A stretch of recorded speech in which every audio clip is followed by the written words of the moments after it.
వి gold trusted gold buyers. మీరు తాకట్టు పెట్టిన బంగారాన్ని విడిపించి ఈ రోజు ఉన్న మార్కెట్ ధరకు కొనబడును. ట్రంప్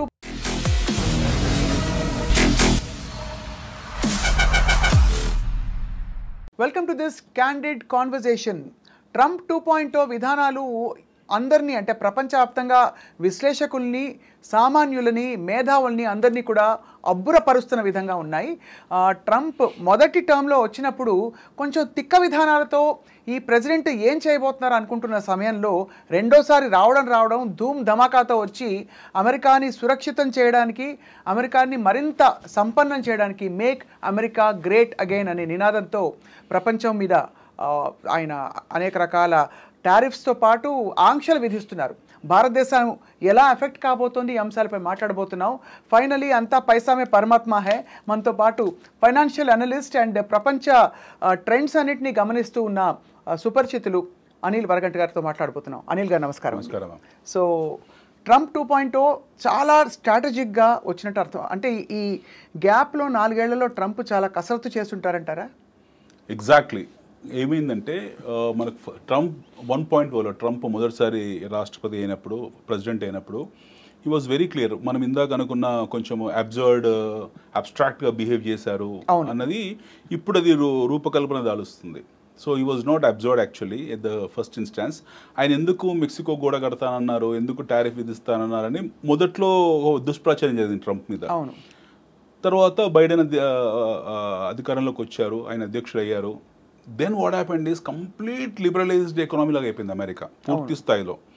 మీకు ఇల్లీగల్ ఇమిగ్రెంట్స్ అనే వాళ్ళు విచ్చడుగా వచ్చేసారు. అంటే మన భారతదేశం నుంచి వెళ్తున్న విద్యార్థులను దృష్టిలో పెట్టుకోకూడదు. వీళ్ళంతా పాపం చదువుకోవడానికి వెళ్తున్న పిల్లలు. బట్ ఇల్లీగల్ ఇమిగ్రేషన్ అనేది వాళ్ళకు కింది నుంచి వస్తుంది, లాటిన్ అమెరికా కంట్రీస్ నుంచి వస్తుంది. ఎస్పెషల్లీ ఇది లాటిన్ అమెరికన్ కంట్రీస్లో ఏవైతే కార్టెల్స్ ఉంటాయో, మన కొలంబియా నుంచి, కింద బ్రెజిల్ నుంచి, అర్జెంటీనా నుంచి, మెక్సికో నుండి, గౌటిమేలా నుంచి, ఇలాంటి దేశాల్లోంచి వాళ్ళకు డ్రగ్ కార్టెల్స్ వెళ్తున్నాయి అమెరికాకు. ప్రతి ఏటా దాదాపు మీకు 2-2.5 లక్షల మంది ఈ డ్రగ్స్ తీసుకొని, LSD ఇంజెక్షన్స్ తీసుకొని చనిపోతున్నారు అమెరికాలో. అంత తీవ్రతరం అయిపోయింది. అందులో సెలబ్రిటీస్ ఇన్వాల్వ్ కావడము, సామాన్య ప్రజలు ఇన్వాల్వ్ కావడము, విద్యార్థులు ఇన్వాల్వ్ కావడము, ఇదొక పెను భూతంలాగా పిశాచాలను తయారైపోయింది. సో బైడెన్ అడ్మినిస్ట్రేషన్లో ఏం జరిగిందని అంటే, ఆయన చూసినట్టు ఒక టిపికల్ ఓట్ బ్యాంక్ రాజ్యంలో నడిచింది. మనం ఇండియాలో అనుకుంటాం కదా ఓట్ బ్యాంక్ పాలిటిక్స్ అని. ఈ ఓట్ బ్యాంక్ పాలిటిక్స్ లాగానే 2 దేశాలు మన పరంపరను కొనసాగించారు. ఒకటి కెనడా, ఇంకొకటి అమెరికా. కెనడాలో కూడా సేమ్ ఇలాంటి వేర్పాటువాద వెళ్తున్నారు కలిస్తా అనేసి అక్కడ వెళ్ళి వాళ్ళు చట్టసభల్లోకి వెళ్ళడము, వాళ్ళు భారతదేశాన్ని వ్యతిరేకంగా మాట్లాడడం ఇవన్నీ చేస్తున్నారు అక్కడ కెనడాలో. జస్టిన్ ట్రూడో ఎవరైతే ఉన్నారో మొన్నదాకా ప్రధానమంత్రి, దిగిపోయిన ప్రధానమంత్రి, అలాంటి విధానం మనకు అమెరికాలో కనపడింది. దానివల్ల ఏమైందనంటే అమెరికన్ ఫోకస్ పూర్తి స్థాయిలో, బైడెన్ అడ్మినిస్ట్రేషన్ ఫోకస్ పూర్తి స్థాయిలో ఇల్లీగల్ ఇమ్మిగ్రెంట్స్ని విస్మరించడము కంప్లీట్గా. ఆయన యుద్ధాల మీద ఎక్కువ ఖర్చు పెట్టడము, పూర్తి స్థాయిలో వాళ్ళు మిడిల్ ఈస్ట్లో జరుగుతున్న యుద్ధాల మీద, ఇజ్రాయెల్ మీద, ఇరాన్ మీద ఆయన ఫోకస్ ఎక్కువ ఉండడము. At the same time Russia, Ukraine అక్కడ జరుగుతున్న వార్కు ఆయన విపరీతంగా ఆర్మరీ సప్లై చేయడము, ఉక్రెయిన్కు, జెలెన్స్కీకి ఫైనాన్షియల్ సపోర్ట్ చేయడము. దాదాపు $200 బిలియన్ ట్యాక్స్ పేస్ మనీ పంపించారు ఆయన. ఎట్ ది సేమ్ టైం ఇక్కడ నుంచి వస్తున్న ఇల్లీగల్ ఇమిగ్రెంట్స్ ఎవరైతే ఉన్నారో వాళ్ళ మీద ఎలాంటి కట్టుబాటు లేకపోవడం, ఇలాంటి కఠిన చర్యలు లేకపోవడము. క్లుప్తంగా చెప్పాలంటే ఊరికి ఉపకారం, ఇంటికి అపకారం. సో అనే చందంగా ట్రంప్ అయితే పరిగణించారు. సో దీన్ని అమెరికన్స్ కూడా దే వాంట్ సమ్ ఒక టార్చ్ బేరర్ కావాలి మాట్లాడడానికి. ట్రంప్ మళ్ళీ 2.0లో అలాగే వచ్చారు ఆయన. మాగాని తీసుకొచ్చారు, make America great again. So ఆయన నినాదమే నేషనలిస్ట్ నినాదం, అమెరికా ఫస్ట్. ఆ నినాదంతో ఆయన ఎన్నికల ప్రచారంలో వెళ్ళింది కూడా క్లియర్గా, మేము విదేశీ సుంకాలు పెంచుతాము, టారిఫ్స్ విధిస్తాము ఒకటి. రెండోది అనవసరమైన యుద్ధాల జోలికి వెళ్ళము, మేము ఖర్చులు తగ్గించుకుంటాం యుద్ధాల మీద. ఈ వీళ్ళు ఉక్రెయిన్ వాళ్ళకి ఇస్తున్న డబ్బులు కానివ్వండి, లేకపోతే మిడిల్ ఈస్ట్లో పెడుతున్న డబ్బులు కానివ్వండి, ఆర్మీ బేసెస్ కానివ్వండి, రకరకాల రెజిమెంట్స్ ఉన్న ప్రాంతాల మీద మేము డబ్బులు ఖర్చు పెట్టాము. తర్వాత మా దేశంలోకి పనామా కెనాల్ ద్వారా వస్తున్న, ఎస్పెషల్లీ ఇది లాటిన్ అమెరికన్స్ ఎవరైతే ఉన్నారో పేరు వాళ్ళందరూ వస్తున్నారు, వాళ్ళ ద్వారా మా ప్రజలు ఇబ్బందులు పడుతున్నారు. ఇదివరకు అన్నట్టు గోడ ఎలా కడతానో ఈసారి భయంకరంగా ఫెన్సింగ్ కడతాను పూర్తి స్థాయిలో. And I'm going to deport all the illegal immigrants అని ఆయన చెప్పారు. ఆయన అధికారంలోకి వచ్చిన 2 రోజుల్లో యాక్షన్లోకి వచ్చారు. 200 మందిని మన భారతీయులు కూడా C-17 యుద్ధ విమానంలో పంపించేశారు. అది సో 18,000 పీపుల్ అఫీషియల్గా మనం చెప్తున్నాం భారతదేశం నుంచి వీసాలు ఉన్న వాళ్ళు. I'm talking about people are getting deported from US, especially Indians. These guys have got visas, but his prime target is those people who doesn't have any visas. Correct. అసలు వీసాలని ఇల్లీగల్ ఇమిగ్రెంట్స్ మీద. So ఈ డిపోర్టేషన్కి ప్రధాన కారణాలు ఏంటండి? ఎక్కడ మీరు స్టూడెంట్ వీసాల మీద ఉండి బయట పనులు చేయకూడదు, బయట పనిచేస్తున్న వాళ్ళని కూడా పెట్రోల్ బంకుల్లో చిన్న చితక ఉద్యోగాలు చేస్తున్న వాళ్ళని పంపించేస్తాను, అది కూడా చట్టపరంగా తప్పు అని చెప్పి మనం విన్నాం. అవును. సో దీనికి కారణాలు ఏంటండి? దీనికి కారణాలు ఏంటంటే అమెరికాలో నిరుద్యోగం పెరిగిపోతుంది. అమెరికాలో చాలా స్లమ్స్ పెరిగిపోయాయి. ఇప్పుడు అమెరికా మనం ఊహించుకున్నట్టు, మన సినిమాలో చూసినట్టు హాలీవుడ్ అమెరికా ఒక రకంగా ఉంటుంది, స్లమ్ అమెరికా ఒక రకంగా ఉంటుంది. అమెరికాలో ప్లెంటీ ఆఫ్ స్లమ్స్ ఉన్నాయి. అక్కడ ఆకలి చావులు ఉన్నాయి అమెరికాలో. అక్కడ కూడా నిత్యావసర వస్తువుల కోసం ఇన్ఫ్లేషన్ పెరిగిపోతుంది, ధరలు పెరిగిపోతున్నాయి. అక్కడ వడ్డీ రేట్లు పెంచుకుంటూ వెళ్తుంది ఫెడ్. రకరకాల సమస్యలు వాళ్ళకు కూడా ఉన్నాయి. ఎందుకంటే అమెరికా వేలు కాలు పెట్టని దేశం అంటే భూమి మీద ఏమీ లేదు. ఖండాంతరాల్లో ప్రతి ఖండంలో వెళ్ళి వాళ్ళ వాళ్ళ వాళ్ళ ఫుట్ ప్రింట్స్ ఉంటాయి. సో వాళ్ళు డొమెస్టికల్గా పెట్టాల్సిన ఖర్చులతో కూడా ఇంటర్నేషనల్గా పెడుతున్నారు. అవన్నీ యుద్ధాల మీద, రకరకాల ఖర్చుల మీద వాళ్ళు ఏదో సేవాభావంతో అన్నట్టు అన్నింటిలో జియో పాలిటిక్స్లో ఇన్వాల్వ్ అవుతున్నారు. ఎట్ ది సేమ్ టైం వాళ్ళ డొమెస్టిక్ ప్రాబ్లమ్స్ రోజు రోజు పెరుగుకుంటూ పోతున్నాయి. సో నిరుద్యోగం పెరుగుకుంటూ పోతుంది. So what Trump is saying that మీరు లీగల్గా రండి, right, you become a citizen legally. మీరు లీగల్గా వచ్చి చదువుకోండి మా దేశంలో. We don't have any issues. మీకు ఇచ్చే స్టూడెంట్ వీసా అవుతుందో అది తీసుకొని రండి, చదువుకోండి. ఒకవేళ మీకు ఉద్యోగాలు వస్తే ఈ వీసా తర్వాత మీరు ఇక్కడ ఉద్యోగాలు చేసుకోండి. బట్ మీ వీసా గడువు ముగిసిన తర్వాత, పీరియడ్ అయిపోయిన తర్వాత మీరు ఉండకూడదు, మీరు మీ దేశానికి వెళ్ళిపోవాలి, రైట్ అని ఆయన క్లియర్ స్టాండ్ తీసుకున్నారు. మన దేశంలో కూడా మనం చూస్తే, even if you take in India, ఇప్పుడు we are talking about 1 crore illegal immigrants in US. వాళ్ళు అంటే గ్రేప్ వైన్ ఏం జరుగుతుందని అంటే, అమెరికాలో దాదాపు 1 కోటి మంది ఇల్లీగల్ ఇమిగ్రెంట్స్ ఉన్నారు. అందులో దాదాపు 70-80 లక్షల మంది లాటిన్ అమెరికా నుంచి వచ్చారు. ఆల్మోస్ట్ 40 లక్షల మంది మెక్సికో నుంచి ఉన్నారు అని వాళ్ళు ఒక ఫిగర్ చెప్పుకున్నారు. మన దేశం నుంచి 6-7 lakhs ఏదో ఇల్లీగల్ ఇమిగ్రెంట్స్ ఉన్న స్టూడెంట్ వీసా మీద అని ఒక ఫిగర్ అవుతుంది, ఒక అంచనా ఉంది. 18,000 మన ప్రభుత్వం చెప్పింది. 80,000 వాళ్ళు ఎట్లా డిపాజిట్ చేస్తారు. ఆ మిగిలిన 5-6 lakhs మెంబర్స్కి ఒకవేళ ఉద్యోగాలు వచ్చి సెటిల్ అయిపోతే వెల్ అండ్ ఫైన్, లేకపోతే వాళ్ళు కూడా డిపోర్ట్ అవుతారు. ఫస్ట్ థింగ్, మన దేశంలో తీసుకున్నా కూడా వీ హ్యావ్ ఆల్మోస్ట్ ఆన్ రికార్డ్స్లో ఏమీ లేవు. దాదాపు 2-2.5 కోట్ల మంది బంగ్లాదేశ్ నుంచి, మయన్మార్ నుంచి ఇండియాలో ఉన్నారు ఇల్లీగల్ ఇమిగ్రెంట్స్. ఇప్పుడు మన విద్యార్థులు అమెరికాకి వెళ్ళే వాళ్ళు కనీసం వీసాలు ఉన్నాయి, బట్ ఎలాంటి వీసాలు లేకుండా మన దేశంలోకి చాలామంది వచ్చారు. ఎస్పెషల్లీ ఫ్రమ్ బంగ్లాదేశ్ నుండి, మయన్మార్ నుండి మన దేశంలోకి వచ్చారు. ఫర్ దట్ మ్యాటర్ మన హైదరాబాద్లోని కొన్ని వేల మందో లక్షల మందో ఉండుంటారు. సో ట్రంప్ విధానాలు మనం అప్రిషియేట్ చేసి అదే విధానాన్ని మనం కూడా అవలంబించాలి. రైట్. ఎందుకంటే సింపుల్ మేడం, ఇక్కడ చాలా సింపుల్ ఇష్యూ ఏంటంటే, మన దేశ జనాభా 140 కోట్లు ఆన్ రికార్డ్స్. 140 చేంజ్ 150 crores దాకుంటాం మనం ఈరోజు, largest population on this earth. But మన వైశాల్యం వచ్చేసి చిన్న లిమిటెడ్ వైశాల్యం మనది. అమెరికా వచ్చేసి మనకన్నా 4 రెట్లు పెద్దది వైశాల్యం ఇన్ టర్మ్స్ ఆఫ్ జియోగ్రఫీ. వాళ్ళ జనాభా మన దాంట్లో 1/4 ఉంటుంది.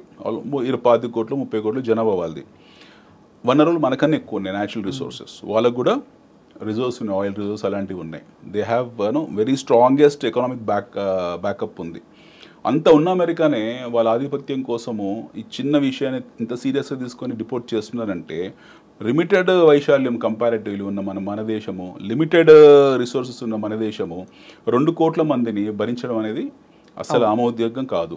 రెండోది ఏంటంటే, వీళ్ళందరూ కూడా మన పేద ప్రజల తాలూకు ఫెసిలిటీస్ వాడుకుంటున్నారు. మన ఫ్రీ బస్సులు వాళ్ళే వాడతారు, మన రేషన్ కార్డ్స్ వాళ్ళే వాడతారు. వాళ్ళకి ఆధార్ కార్డులు వచ్చి ఉంటాయి, పాన్ కార్డులు వచ్చి ఉంటాయి, స్టాక్ మార్కెట్లో ట్రేడింగ్ చేస్తూ ఉంటుంటారు వాళ్ళు. మీరు మేజర్ సిటీస్ ఏమన్నా తీసుకోండి, వాళ్ళు బంగ్లాదేశీలా లేకపోతే మన వెస్ట్ బెంగాల్ వాళ్ళ మనకు తెలియదు. బట్ చాలామంది ఇక్కడికి వచ్చారు, అక్కడిక్కడ శాంతి భద్రత విఘాతం కూడా చేశారు వాళ్ళు డెఫినెట్గా. సో ప్రభుత్వం కూడా ట్రంప్ను ఆదర్శంగా తీసుకొని, మన ప్రధానమంత్రి మోదీ గారు ఈయన ఆదర్శంగా తీసుకొని, మనం వీళ్ళందరినీ 2 కోట్ల మందిని తక్షణం డిపోర్ట్ చేయాల్సిన అవసరం మనకి ఎంతైనా ఉంది. సో దట్ మన పేద ప్రజలు పెడుతున్నారో లబ్ధిదారులు అవుతారు.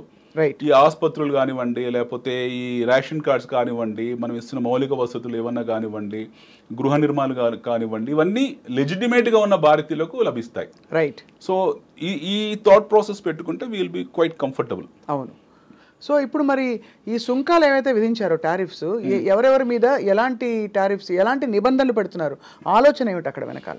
ఆయన సుంకాలు విధించిన ఇప్పుడు ట్రేడ్, మనము భూమి పుట్టినప్పటి నుంచి మనకు బార్టర్ సిస్టమ్ ఉంది. We have something called is barter system, వస్తు మార్పిడి సిస్టమ్. గతంలో నేను మీకు జొన్నలు ఇస్తా, మీరు నాకు రాగులు ఇవ్వండి అనేది ఒక వస్తు మార్పిడి సిస్టమ్. అక్కడ నుంచి కరెన్సీ వార్లోకి వచ్చాం మనం.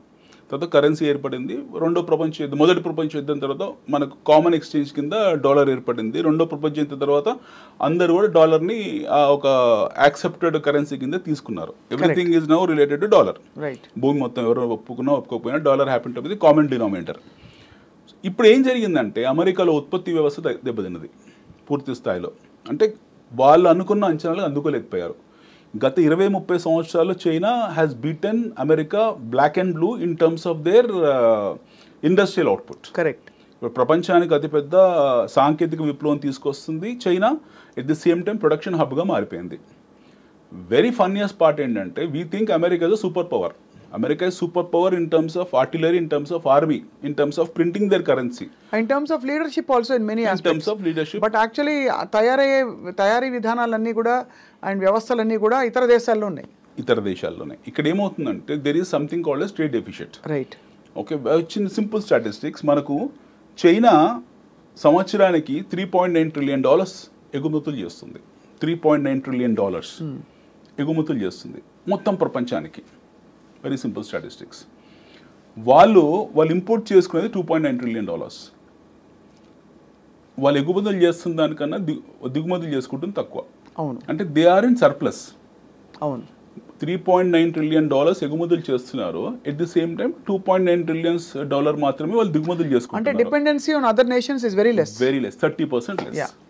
వేరేజ్ అమెరికా ఈ ఫిగర్లో వాళ్ళు ఎక్స్పోర్ట్ చేస్తుంది $2.1 trillion, వేరేజ్ వాళ్ళు ఇంపోర్ట్ చేసుకుంటుంది $3.2 trillion. ఓకే. అంటే యాక్చువల్లీ రివర్స్ అయింది ఆల్మోస్ట్ సిచువేషన్. 30% డెఫిషిట్లో యుఎస్ ఉంది. భారతదేశం కంపేర్ చేసుకుంటే మనం ప్రపంచానికి ఎగుమతులు చేస్తుంది $540 billion ఎంత ఉంది, దిగుమతి చేసుకుంటుంది 560 ఎంత ఉంది. మనం ఒక 5% ట్రేడ్ డెఫిషిట్లో ఉన్నాం. మనం 5% ట్రేడ్ డెఫిషిట్లో ఉన్నాం. అమెరికా 30% ట్రేడ్ డెఫిషిట్లో ఉంది. ఒక అగ్రరాజ్యం ఎప్పుడైతే ఎక్కువ దిగుమతులు చేసుకొని తక్కువ ఎగుమతులు చేస్తున్నప్పుడు వాళ్ళ ట్రేడ్ డెఫిసిట్ ఏర్పడుతుంది.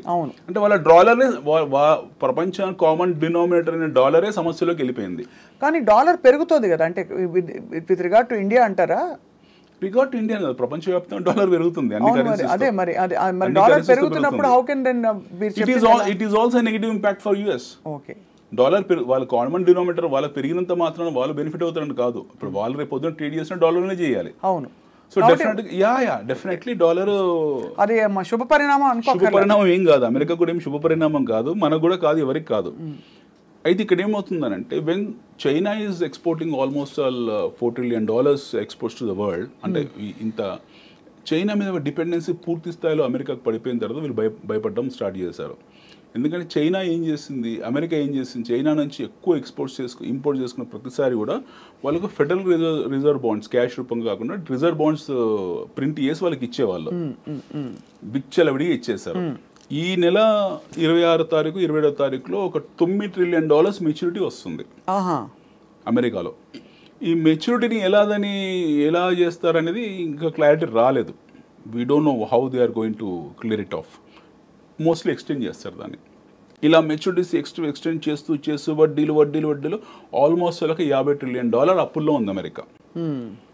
$50 trillion వాళ్ళ ఎకానమీ కన్నా వాళ్ళ జీడిపి కన్నా ఎవరు మాట్లాడరు ఈ విషయాలు, నోబడీ స్పీక్స్. ఎందుకంటే అమెరికా అంటే ఎప్పుడు సూపర్ పవర్ లా కనిపిస్తుంది. ఆర్మీ సూపర్ పవర్ కదా, యాక్చువల్లీ అమెరికా అనేది ఆర్మీ సూపర్ పవర్. కరెక్ట్. మనం ఎకనామిక్ సూపర్ పవర్ అనుకుంటాం. కాకపోతే అందులో ఉన్న హాలోస్ ఏవైతే ఉన్నాయో, అందులో ఉండే నెగిటివ్స్ ఏవైతే ఉన్నాయో దాన్ని చర్చించారు. ఎందుకంటే అమెరికా ఎప్పుడైనా సరే ఏదైనా సమస్య రాగానే వాళ్ళు ఆన్ ట్యూస్ చేసేస్తారు. ఆటోమేటిక్గా వాళ్ళకి ఏదైనా ఇంటర్నల్ ఇష్యూస్ వచ్చాయి, ఎకనామిక్ క్రైసిస్ వచ్చింది, ఆటోమేటిక్గా ప్రపంచంలో ఏదో ఒక మూల ఒక యుద్ధం వస్తుంది. అమెరికాలో ఏదో సమస్య వచ్చింది, అదే రోజు మనకు కువైట్లో ఏదో ప్రాబ్లం జరుగుతుంది. అదే అంటారు కదా, అమెరికాకి జలుబు చేస్తే ప్రపంచంలో వేరే వాళ్ళు దుమ్ముతారు. సో అలాంటి పరిస్థితిలో ఉంటుంది. ఇప్పుడు ప్రపంచం అలా లేదు. ప్రపంచం చాలా మటుకు మారింది. ఇప్పుడు ట్రేడ్ అండ్ కామర్స్ మారింది, ఇన్నోవేషన్స్ మారాయి. ఇన్ఫాక్ట్ మొన్న biggest almost shocker for America was deep seek shocker. అంటే అమెరికా పెద్ద షాకర్ ఇచ్చింది ఎవరికి, ఈ సుంకాల విధంగా సడన్గా 10% అడిషనల్ టారిఫ్ పెడుతున్నామని చెప్పేసి వీళ్ళు అమెరికన్స్ అన్నారు. ఇప్పుడు అమెరికన్స్ 10% టారిఫ్స్ అడిషనల్గా పెడుతున్నామని చెప్పారు. చైనా వాళ్ళు దే ఆర్ మెంటలీ ప్రిపేర్డ్, వాళ్ళకు కూడా తెలుసు. సో అమెరికా స్ట్రెంగ్త్ ఏంటి, టెక్నాలజీ. వాళ్ళ దగ్గర ఉన్న టెక్నాలజీ. ఇప్పుడు ఎలన్ మస్క్ ఆయన కంట్రోల్లోనే చాలా మటుకు ఆయన ఈజ్ ఆల్మోస్ట్ యాక్టింగ్ ప్రెసిడెంట్ లాగే ఉన్నారు. ఆయన ఆర్టిఫిషియల్ ఇంటెలిజెన్స్ ఇలాంటి అన్నింటిలో ఆయన అందవేశం చేయగా ముఖేష్ అంబానీ గారు ఎలాగో అన్నట్టు అంటారు. ముఖేష్ అంబానీ గౌతమ్ అదానీ చాలా చాలా చిన్నవాళ్ళండి. చిన్నవాళ్ళు అంటే కంపేర్ టు మనకి వాళ్ళు వ్యవస్థ నడుపుతున్నారని ఒక నానుడి. ముఖేష్ అంబానీ గౌతమ్ అంబానీ ప్రధానమంత్రి ఎప్పుడు డయాస్ మీద తీసుకెళ్లి పరిచయాలు చేయడం కానీ, లేకపోతే ఆయన నాకు ఈయన రైట్ హ్యాండ్ అనో లెఫ్ట్ హ్యాండ్ అనో లేకపోతే నేను లేనో నా బెస్ట్ ఫ్రెండ్ అని ఎప్పుడు చెప్పుకోలేదు. కానీ ఎలాన్ మస్క్ విషయంలో అలా చెప్పారు. మన ఎలాన్ మస్క్ విషయంలో ఆయన ప్రచారంలో ఆయనే ఉన్నారు, ఆయన నిర్ణయాధికారాలు ఆయన చేతుల్లో ఉన్నాయి, చాలా మటుకు నిర్ణయాలు తీసుకుంటున్నారు. సో అమెరికన్ వ్యవస్థలు ఏంటంటే అక్కడ ప్రధానమంత్రులు ఒక developed economies, we have 3 kind of economies ఉంటాయండి. డెవలప్డ్ ఎకానమీస్ డిఈ అంటాం మనం, ఎమర్జింగ్ మార్కెట్స్, అవును, బ్యాక్వర్డ్ నేషన్స్ పక్కన పెట్టేసేయండి. ఇన్ఫ్లేటెడ్ కంట్రీస్, వెనిజులా ఇలాంటి దేశాలు లెక్కలో మనం తీసుకో, సోమాలియా, వెనిజులా ఇలాంటి దేశాలు లెక్కలో తీసుకోకూడదు.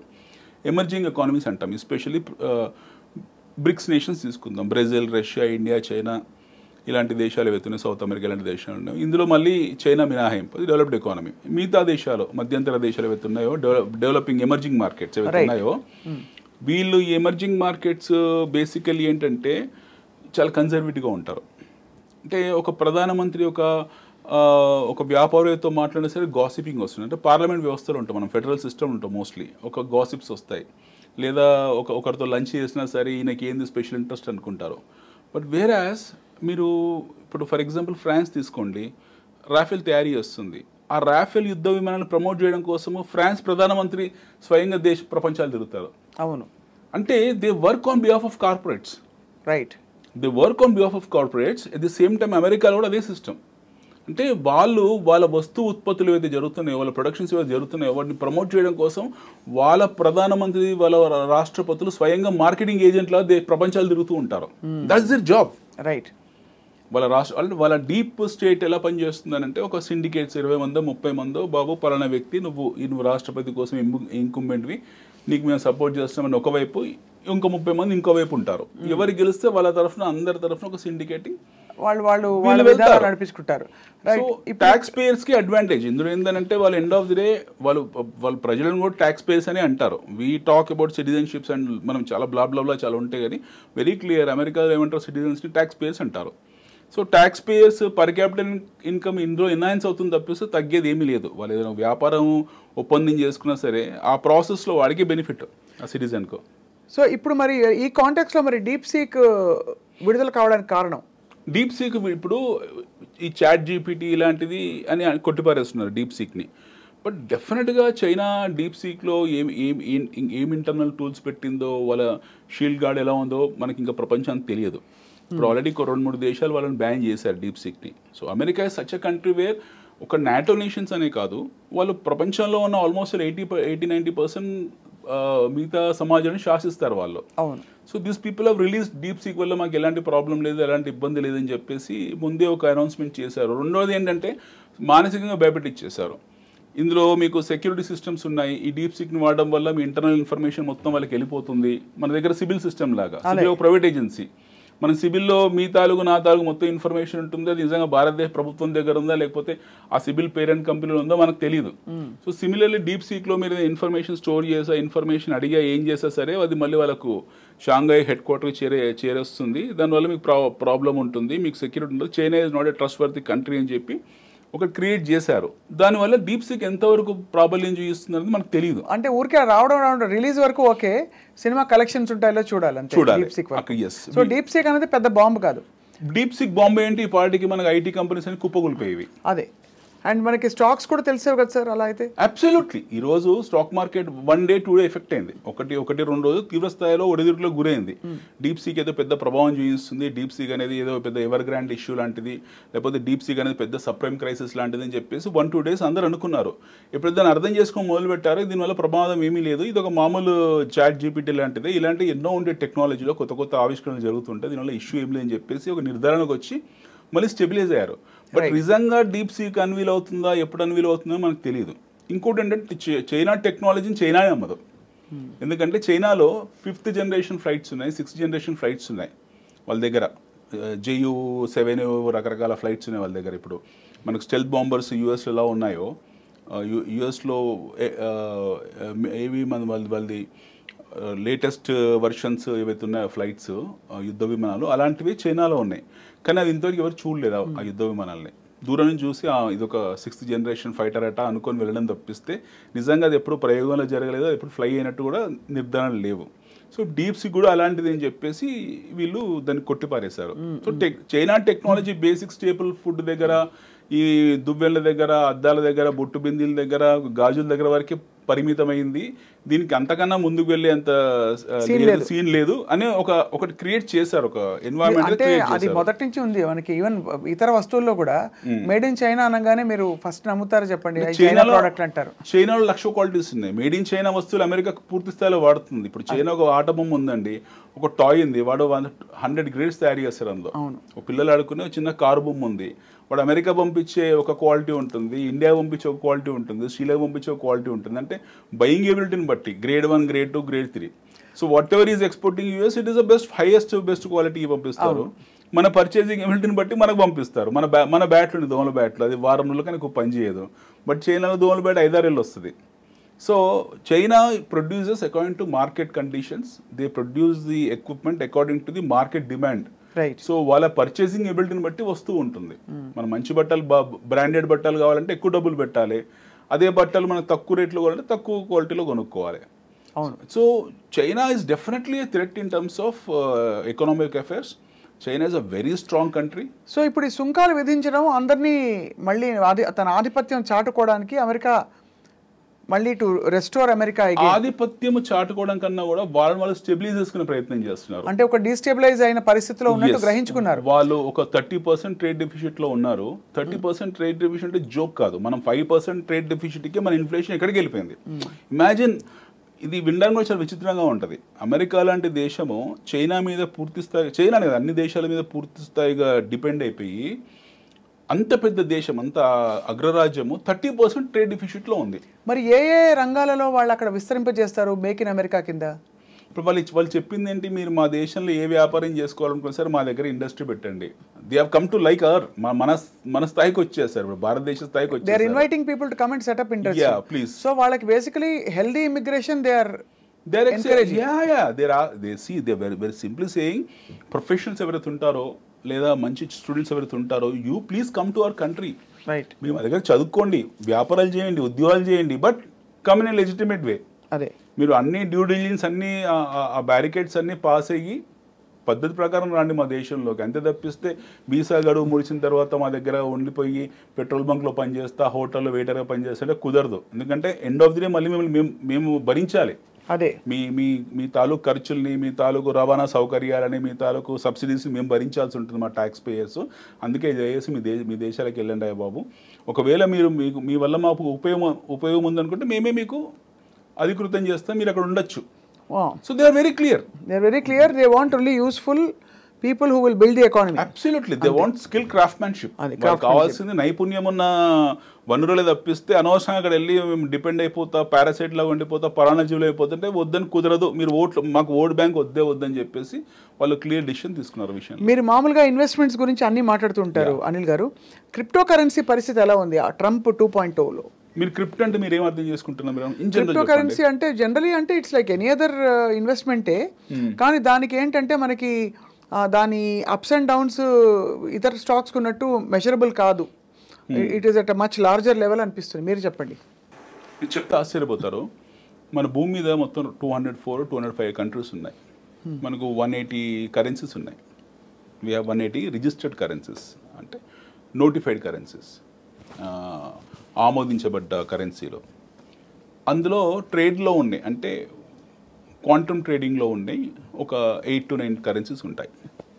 ఆ 8-9లో మనం లేము. రూపీ లేదు, డాలర్ ఉంది, పౌండ్ ఉంది, పౌండ్ స్టెర్లింగ్ ఉంది, American dollar, UK pound sterling ఉంది, యువాన్ ఉంది, ఎన్ ఉంది, ఇలాంటివి కొన్ని ఉన్నాయి. ఈవెన్ దినార్ కూడా ఉంది, రూబుల్ కూడా ఉంది. ఈ మధ్యలో మనం కూడా వచ్చాం లేటెస్ట్గా 7th, 8th, 9th ర్యాంక్లో ఉన్నాం మనం కూడా ఈ కామన్ ఎక్స్చేంజ్ డినోమినేటర్లో. But whereas digital currency model 1983-84లో ఎప్పుడైతే సృష్టించారో క్రిప్టో కరెన్సీ, ఇది చాలా చిన్న స్టడీస్ చెప్తుంది, ఆశ్చర్యపోతారు వినడానికి కూడా. ఈరోజు ప్రపంచవ్యాప్తంగా ఆల్మోస్ట్ 11,200, 11,300 క్రిప్టో కరెన్సీస్ ఉన్నాయి.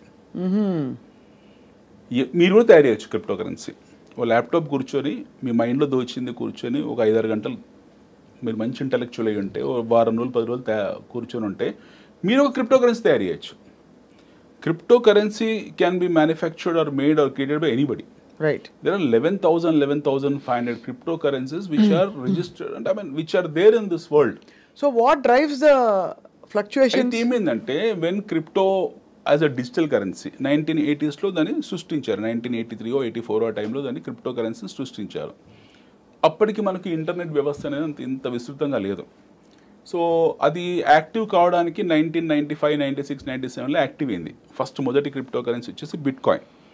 దాన్ని తయారు చేసింది అమెరికన్ అనుకుంటా, బట్ ఒక జపానీస్ పర్సన్ ఏం చేశాడు, దానికి ఒక మోడల్ క్రియేట్ చేసి క్రిప్టో కరెన్సీ మోడల్ క్రియేట్ చేసి చైన్ బ్లాక్ సిస్టంలో పెట్టి దాన్ని మైనింగ్ అంటారు. ఇది కొంచెం అర్థం చేసుకోవాలి వాట్ ఈజ్ మైనింగ్ అని.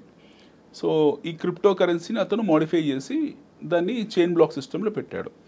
ప్రపంచవ్యాప్తంగా అప్పటికి క్రిప్టో గురించి ఐడియా లేదు. 2010లో అనుకుంటా సమ్వేర్ ఇన్ 2010 బిట్ కాయిన్ 10 బిట్ కాయిన్లకు 2 పిజ్జాలు కొన్నారు.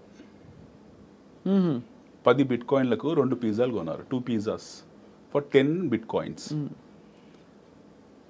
2012 or 2014కు bitcoin went up to $2,000, $3,000 వెళ్ళింది. 2014కు $20,000 అయిపోయింది.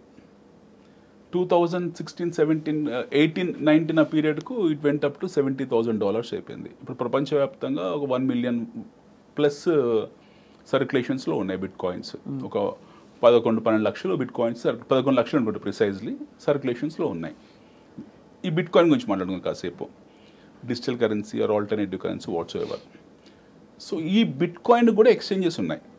ఇది మొదటిసారి బిట్ కాయిన్ వచ్చిన తర్వాత ఎథీరియం వచ్చింది, తర్వాత ఎక్స్చేంజ్ బియాన్స్ అనే ఎక్స్చేంజ్ వచ్చింది. ఇవన్నీ రకరకాలుగా ఉన్నాయి మనకు ప్రపంచవ్యాప్తంగా. అసలు ఇవన్నీ లిస్ట్ అవుట్ చేస్తే మనకు రోజు పడుతుంది. 11,000 పేర్లు మనం చదవాలంటే, శ్లోకాలు పద్యాలు చదవాల్సి ఉంటాయి. ఆ పేర్లు అన్ని దేశాలకు ఒక సపరేట్ క్రిప్టో కరెన్సీ ఉంది.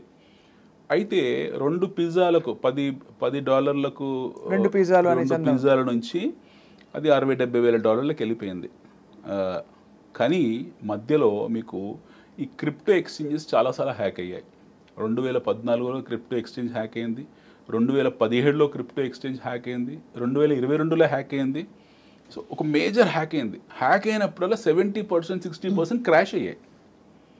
స్టాక్ మార్కెట్లో సపోజ్ ఏదైనా క్రాష్ వచ్చింది అనుకోండి, అంటే మేజర్ క్రాష్ మనం చూసింది 2008లో చూసాము. 2008 నుంచి ప్రొలాంగ్ పీరియడ్ ఆఫ్ 3 years, 2008, 9, 10, 11, 9 వరకు, 2008, 9 వరకు ఆ సబ్ప్రైమ్ క్రైసిస్లో మనకు ప్రతి మంచి బెస్ట్ క్వాలిటీ కంపెనీ కూడా 30, 40, 50, 60, 70% కరెక్ట్ అయ్యాయి. కొన్ని బ్యాంక్రప్ట్ అయ్యాయి, కొన్ని కోలుకోలేదు ఆ టైంలో. బట్ గుడ్ క్వాలిటీ కంపెనీస్ అన్ని మళ్ళీ రికవర్ అయిపోయి ఈరోజు మల్టీ బ్యాగర్ కంపెనీస్ లాగా నిలబడ్డాయి. Right. This the first instance what we have seen. మన జనరేషన్లో మనం చూసిన మొదటి stock market correction, crash correction ఏమని అనుకోండి. 2008 సబ్ప్రైమ్ క్రైసిస్ అనేది ఒక కరోనా లాంటిది అనమాట. మొత్తం ఎంటైర్ క్యాపిటల్ మార్కెట్స్కి ఒక కోవిడ్ లాంటిది 2008. దాని తర్వాత ఇలాంటివి వచ్చాయి మధ్యలో. దాని తర్వాత మళ్ళీ మనం అంతే తీవ్ర స్థాయిలో చూసింది కరోనా. కోవిడ్ టైంలో కూడా ప్రపంచవ్యాప్తంగా 40, 50, 60% మార్కెట్స్ కరెక్ట్ అయ్యాయి. అవును. And that recovered in span of 3 to 4 months.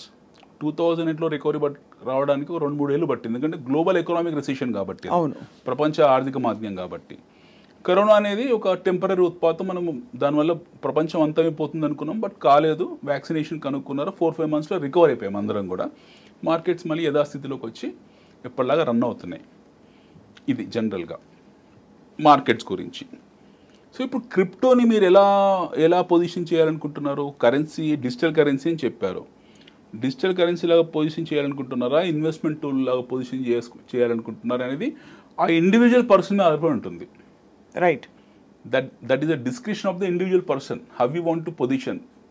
So crypto overall క్రిప్టోలో బిట్ కాయిన్ కావచ్చు, ఏమైనా కావచ్చు, మీకు మన దేశంలోనే దాదాపు 2 కోట్ల మంది డైలీ ట్రేడర్స్ ఉన్నారు. అందులో there are about 2 crore people who trade every day crypto, especially bitcoin and ethereum. ఈ రెండిట్లో ట్రేడ్ చేసే వాళ్ళు ఉన్నారు.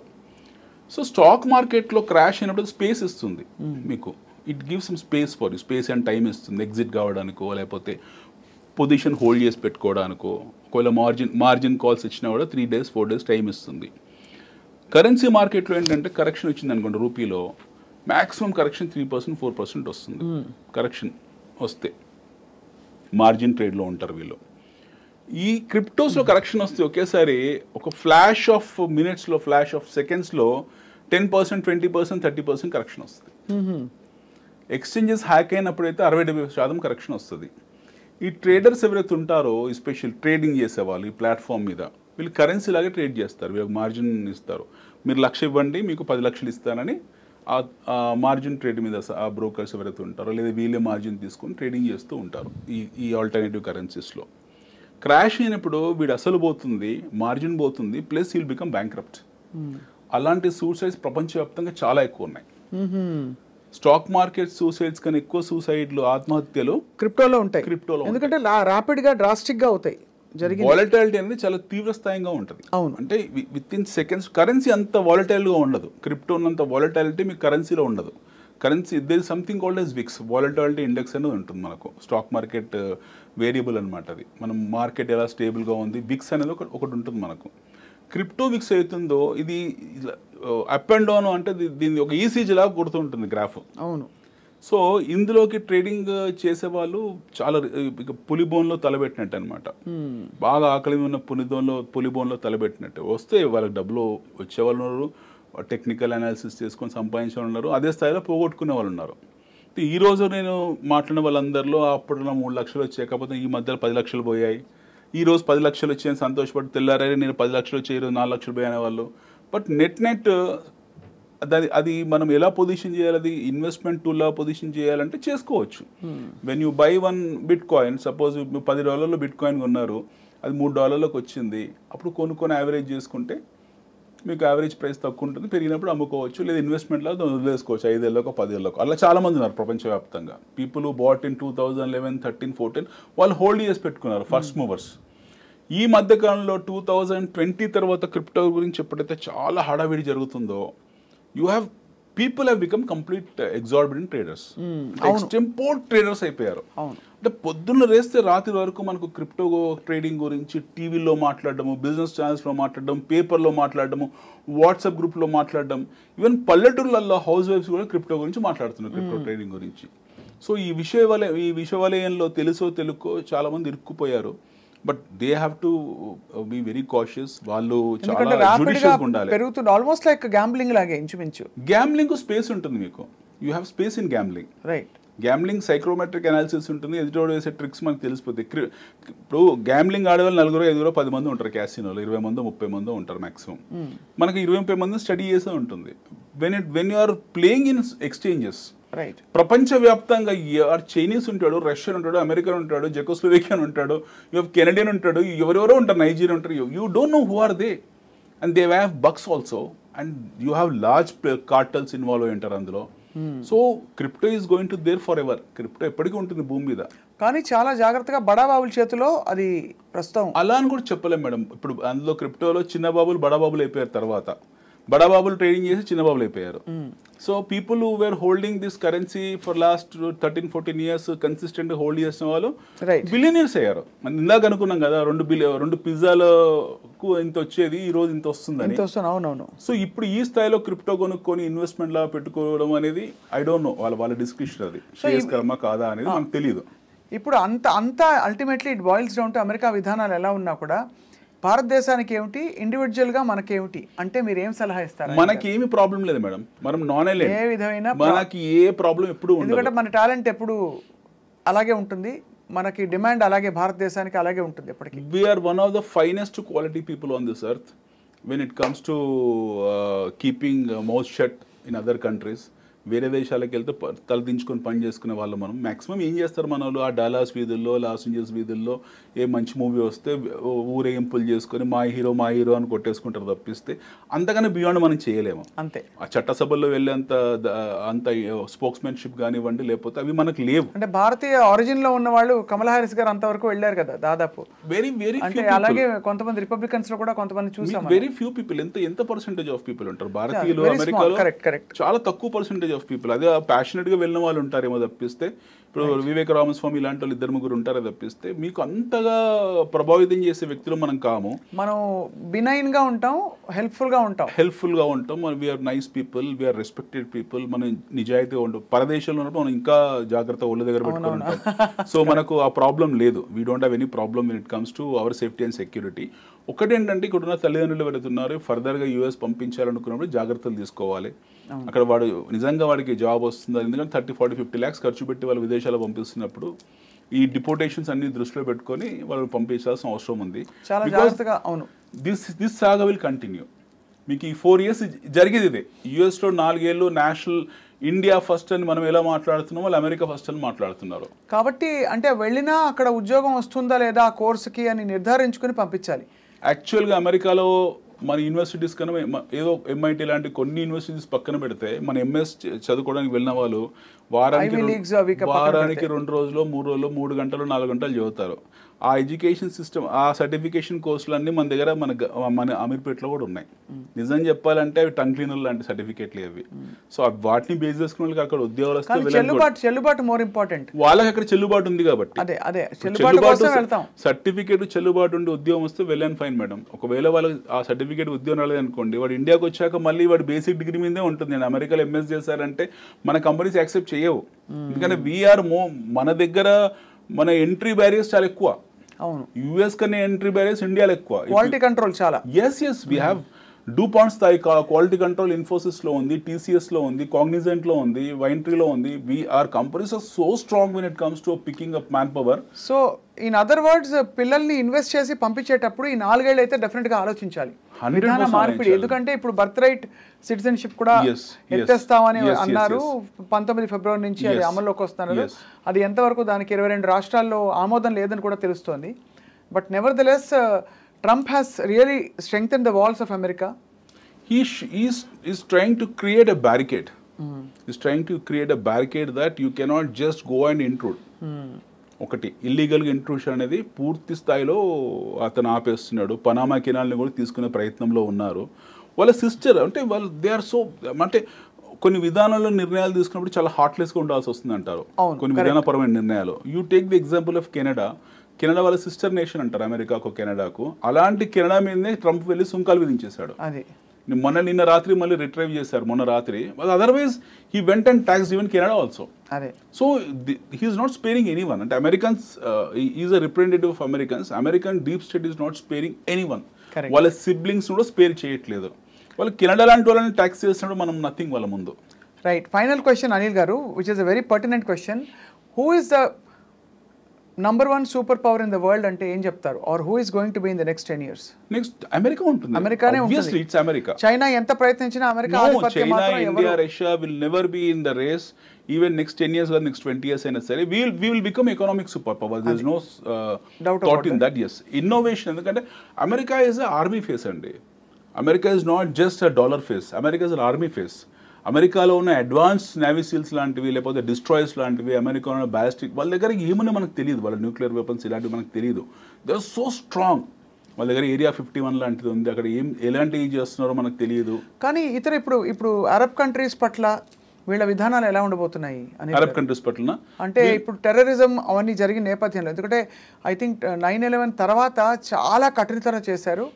They really strengthened the protocol, security protocols మొదలుకొని ఇప్పుడు మళ్ళీ ఆ తర్వాత అటువంటి పెద్ద ఇన్సిడెంట్ జరగకపోగా చిన్నవి చెదురుమెదురుగా మొన్న ఒక ట్రక్ వెళ్ళి మీరు చూసే ఉంటారు, అతను డ్రైవ్ చేసుకుంటూ వెళ్ళిపోయి he declared that he was from the ISIS. If this will continue, if America ఈ విధానాలు కంటిన్యూ చేసుకుంటూ పోతే, ఈ టర్మ్ కాదు అంటే ఈ ట్రంప్ 4 ఇది సెకండ్ టర్మ్ 2.0 మనలాగా 3, 4, 5 టైమ్స్ ఉండదు వాళ్ళ దగ్గర, 2 సార్లు కాబట్టి తర్వాత వచ్చే వ్యక్తి ఎవరైతే ఉంటారో, నెక్స్ట్ ప్రెసిడెంట్ ఆఫ్ అమెరికా ఎవరైతే ఉంటారో, ఒకవేళ ఇదే విధానం కంటిన్యూ చేసుకుంటే ఒక 15-20 yearsలో దుబాయ్ మీకు ధారావి అవుతుంది.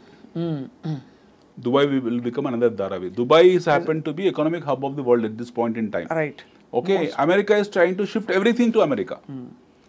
They are identifying these locations. While locations identify చేసుకుంటున్నారు. Next 15 years, 20 years కు ఎలా ఉండాలని ముందే ప్లాన్ చేశారు. వాళ్ళ ప్రణాళిక వాళ్ళకి కరెక్ట్గా ఉంది. Their dependency, their oil dependency has come down drastically. Right. వాళ్ళు ఇప్పుడు గల్ఫ్ దేశాన్ని ఆయిల్ డిపెండెన్సీ కోసం ఏం ప్రాకులాడట్లేదు. Now Trump has told that drill అని ఒక మాట అనేసాడు. We have enough fossil fuel reserves. Okay, వాళ్ళు ఏ స్థాయికి వెళ్ళిపోయారంటే ఇప్పుడు మొన్నటిదాకా గల్ఫ్ ఆఫ్ మెక్సికో అనేవాళ్ళు ఇప్పుడు గల్ఫ్ ఆఫ్ అమెరికా అని వేస్తున్నాడు, పనామా కెనాల్ తీసేసుకుంటామంటున్నాడు. They are going to drill their own oil reserves. వాళ్ళ దగ్గర ఫాసిల్ ఫ్యూయల్ ఉంది. వాళ్ళ ఆయిల్ రిజర్వ్స్ ఎప్పుడైతే వాళ్ళు డ్రిల్ చేసుకొని వాళ్ళ డొమెస్టిక్ కన్సంప్షన్ స్టోరీలో వాళ్ళ ఆయిల్ వాళ్ళు క్రూడ్ ఆయిల్ వాడుకోవడం మొదలు పెడతారో ఆటోమేటిక్గా మీ గల్ఫ్ నేషన్స్ మీద డిపెండెన్స్ తగ్గిపోతుంది. వీళ్ళది ఈ గల్ఫ్ నేషన్స్ మీద వీళ్ళ దగ్గర ఏ ఇన్నోవేషన్ లేదు.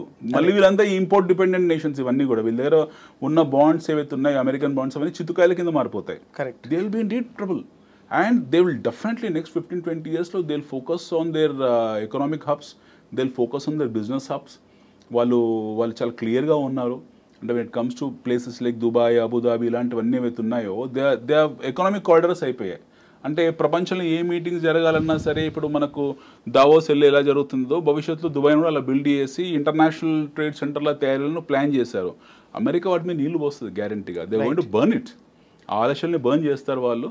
ఖచ్చితంగా ఏం చేసినా సరే విత్ ఇన్ ది యుఎస్ ఆ రిజిమ్లో ఉన్న కంట్రీస్లోనే లేకుంటే వాళ్ళ దేశంలోనే ఏర్పరుస్తారు. They make it centrified everything. అది they are going to make it vitrified rather. అంటే వాళ్ళ లేయర్లు అంతా స్ట్రాంగ్ చేసేసుకొని వాళ్ళు అక్కడనే పెట్టుకుంటారు. ఎందుకంటే now they are on trade deficit. ఇదంతా కవర్ చేయడానికి 3-4 years పడుతుంది. మళ్ళీ they have to become virtual super power, real super power. ఈలోగా మనకు రష్యా లాంటి దేశాలు ఉన్నాయి, చైనా లాంటి దేశాలు ఉన్నాయి, ఎమర్జింగ్ నేషన్ లైక్ ఇండియా లాంటివి ఉన్నాయి. మళ్ళీ ఇది థ్రెట్ కాకూడదు వాళ్ళకు. అదే. So these 3 countries should not become threat to America. So that they have to act like that. అది వచ్చే 10-15 సంవత్సరాలు వాళ్ళు అలాగే యాక్ట్ చేయాల్సి ఉంటుంది. నేషనలిస్ట్ అనేది ఒక ఫేస్ మాత్రమే. But end of the day వాళ్ళ డీప్ స్టేట్ థింకింగ్ ఏంటంటే వాళ్ళ ఆధిపత్యం, ఎస్, ఆర్థిక ఆధిపత్యం కూడా, ఆర్థిక ఆధిపత్యం, మిలిటరీ ఆధిపత్యం. మిలిటరీలో ఎట్లా ఆధిపత్యం వాళ్ళది. అవును. సో ఆర్థిక ఆధిపత్యం ఫైనలీ వాళ్ళ డెస్టినేషన్ అనిపిస్తుంది. చాలా very interesting and very very informative session Anil గారు.